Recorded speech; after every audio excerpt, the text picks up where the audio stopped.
going to see any changes coming soon? Perhaps will we be done with seniors soon and we can move on to the next category? Well, I can tell folks that we're working very diligent right now. We're seeing great results in not only the posting of the number of vaccines that we're giving, but just the providers. I mean, they're basically, as soon as they get them, they're getting shots in the arm. So we've really moved the needle over the last 2 to 3 weeks for sure. We're posting most days double what the average doses per day that we're actually receiving from the federal government. So our needs are still the same. We still need more vaccine. We could give a lot more if we had them. We're just not getting them. But it is going to get better. We got 2 things that have gone on recently. Number one, the president mentioned the other day they're going to up the dosage that we're getting. So we're going to get, instead of 124,000 doses a week, we're going to get just under 150,000 doses. So that'll be a few more that we're able to give.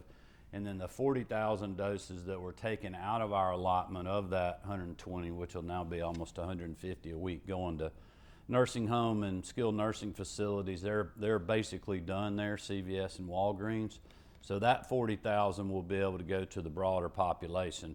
So it's going to seem like we're doing a little bit more, even though we won't be, which is good. I mean, look, every shot we get in the arm, that's one less that we have to do. We just got to keep moving the ball down the field until the supply increases. But even the CDC director or one of their representatives I heard this morning on the news was saying that it's still going to take months to get this done. So it's, people got to be patient. They got to continue to wear their masks, follow the guidance, social distance, and just, keep working to get the vaccine, make sure you get the second dose, and let's just keep plugging along.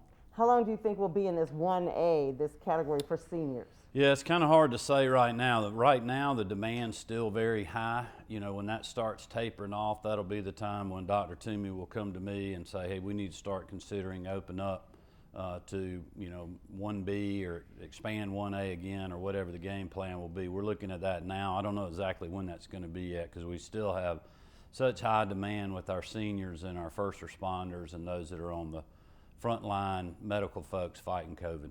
And there's a call now for teachers to be included in this. Your thoughts on that? Well, it's not just teachers. I've had folks saying, hey, restaurant workers should be included, lawyers and judges should be included so we can open the courts back up, grocery store clerks. I mean, everybody wants to be, everybody's essential. They are, and I understand that. But we know, based on the CDC guidance and the health data, the most at-risk people to coronavirus are 65 and older, and that's why we expanded there. That's why we're doing them. They're the ones that are more likely to end up in the hospital or die from the disease.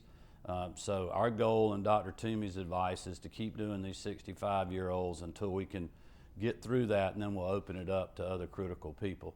It's not that I don't think they're just as important, but we just know through the facts that seniors are more susceptible to a very bad health outcome or death to coronavirus.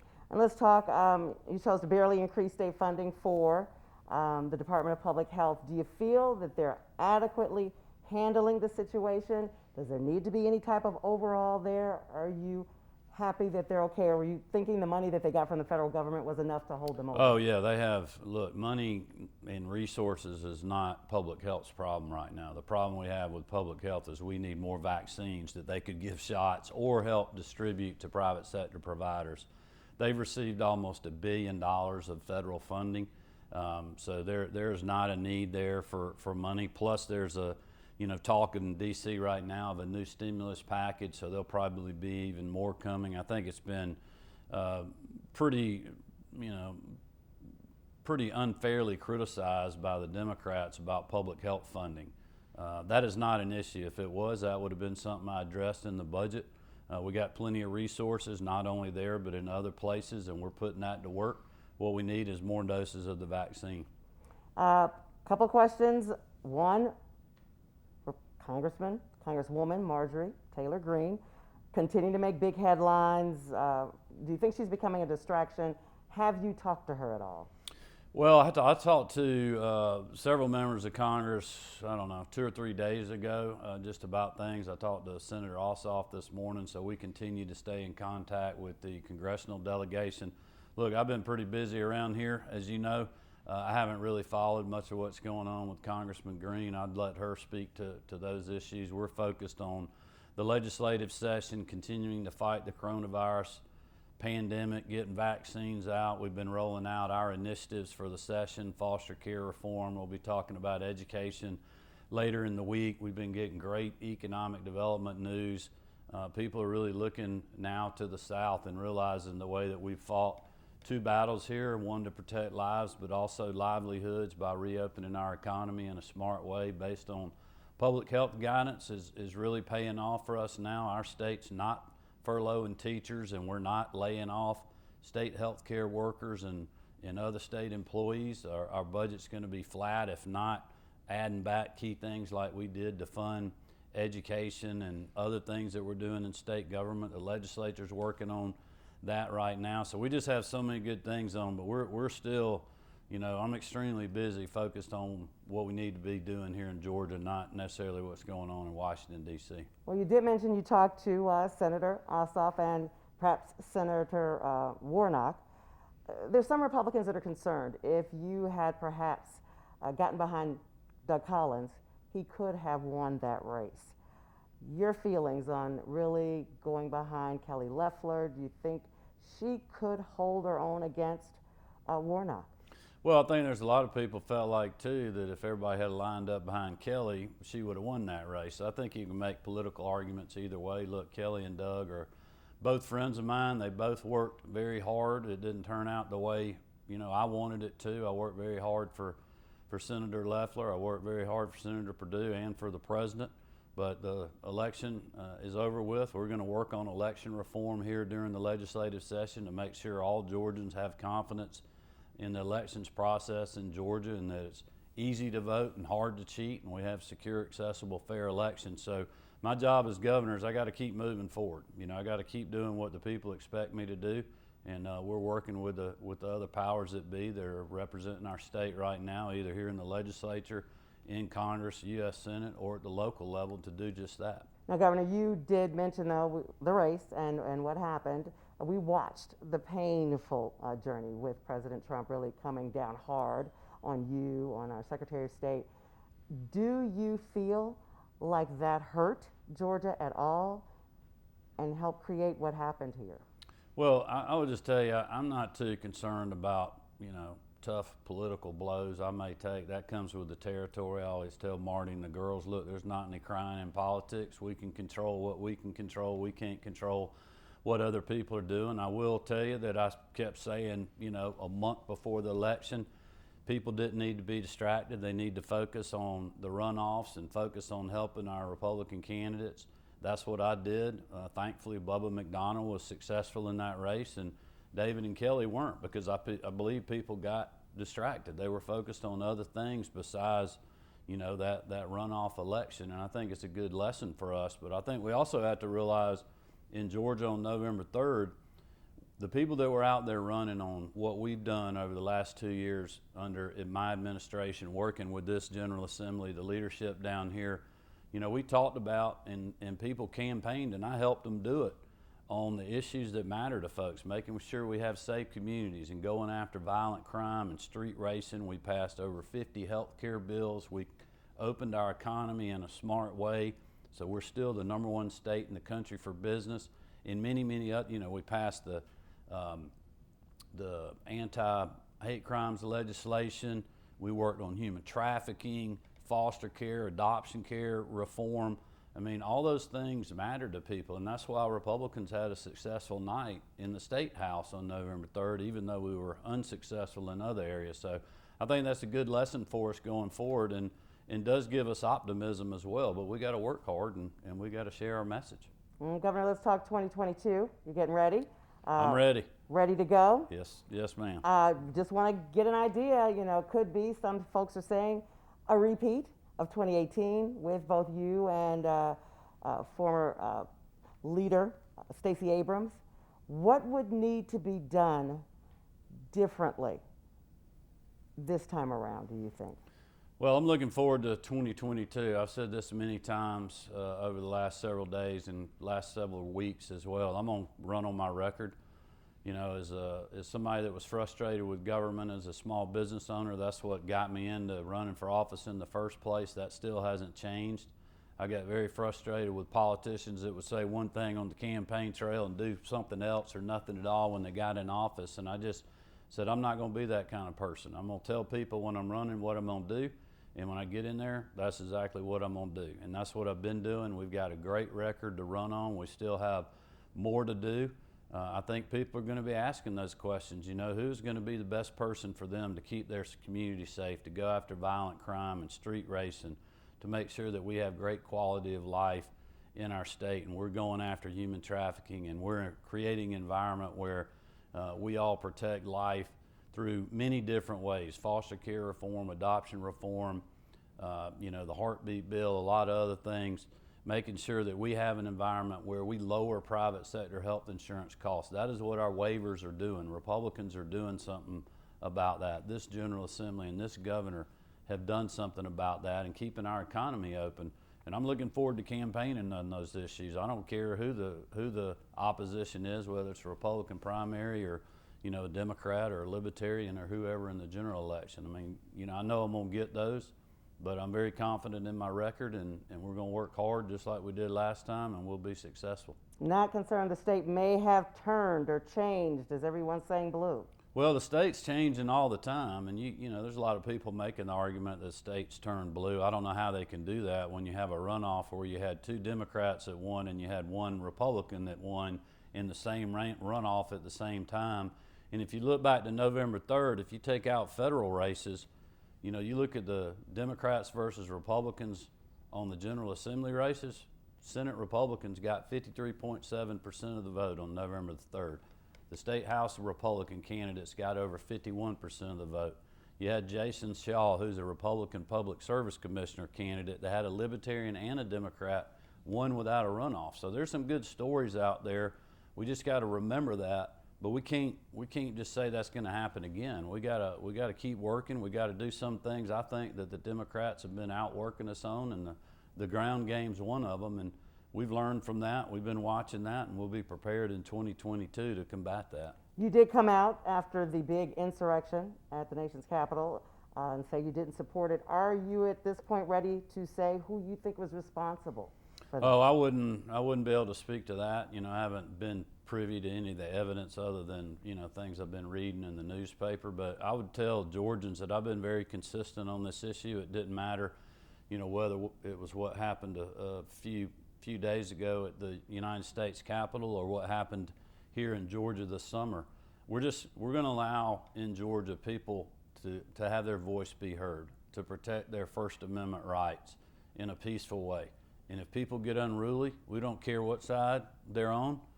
We're going to take care of that very forcefully. We're just not going to allow that to happen. And that's what you've seen here at the Georgia State Capitol. I reached out to the Republican and Democratic leadership, shared our security plans with them, and assured them that this Capitol will be safe.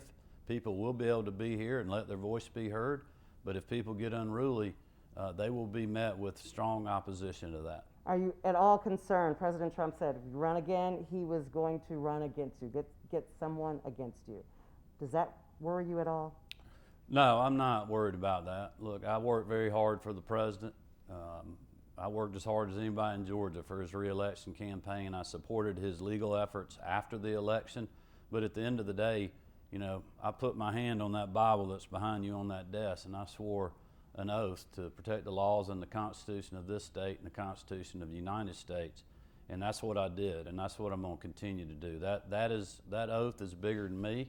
It's bigger than any one person that's serving anywhere in the United States right now, in my opinion. And I think at the end of the day, people will appreciate that. Would you say you're still a supporter of President Trump? Well, listen, the president had some unbelievable things that he did. We worked on a lot of things together. Our health care waivers, we fought human trafficking together. We've gone after street gangs and drug cartels together. We worked to put this economy back. I mean, his policies with tax cuts, being tough on China, you know, deregulation at the federal level that freed the states up to further be the incubators of democracy have been incredible. So I certainly support that. You know, some of the other things that have been more personal when I've disagreed with him, I mean, that's going to happen in politics. I I have no ill will on that. You know, if he does, I can't control that.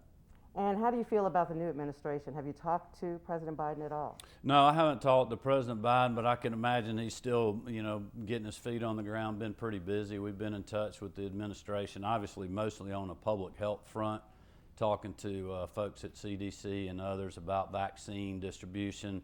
I know General John King and General Tom Cardin, who are both, you know, General Cardin's our tag here in Georgia. I know he's been working with the administration. We sent troops to Washington to help keep things safe in the aftermath of the what happened the other day. And then General King has been deployed on the federal response for vaccine distribution and many other things, hospital building and things of that nature around the country. And he's continuing to work with the administration on that response as well. So, you know, we're having great communication with them. We stand ready to work with them on things that we can work on, and then if there's things we disagree on, we'll certainly disagree.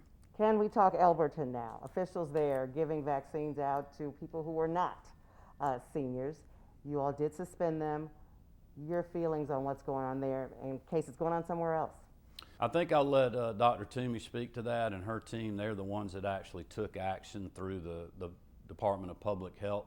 You know, look, the bottom line is that provider was breaking contracts with public health that they had signed and CDC on the vaccine protocols and how it was to be administered and distributed and who was eligible for that. There's other providers in the Elberton area that, you know, they're still active. They're getting doses of vaccine. The doses that are being suspended from this organization that didn't follow the guidelines, those doses will stay in that community and in that county.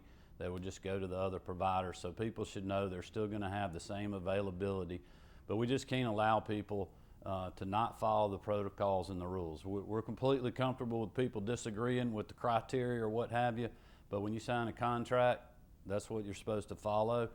If we don't do that, you're going to have mass hysteria out there and have a run on the vaccine. That's not going to be good for anyone. Do you feel like there is a run on it now? People trying to sign up online. As soon as the spots open, they're gone. Well, I don't think, you know, we don't necessarily have I wouldn't call that a run on it because, you know, we know who that population is. The problem is there's more demand than supply right now. And we said that, you know, well over a month ago. And that's going to be the case for the next couple of months. I mean, Publix is a great example. Monday morning, they had their site up at 6 a.m. for their week of doses. And it was booked up in 45 minutes. It's like, you know, trying to get a ticket to the Georgia-Alabama SEC championship game. They go fast, and that's going to continue to be the case. My goal is for us to make sure that we have an easy way for people to sign up. We're working on that right now.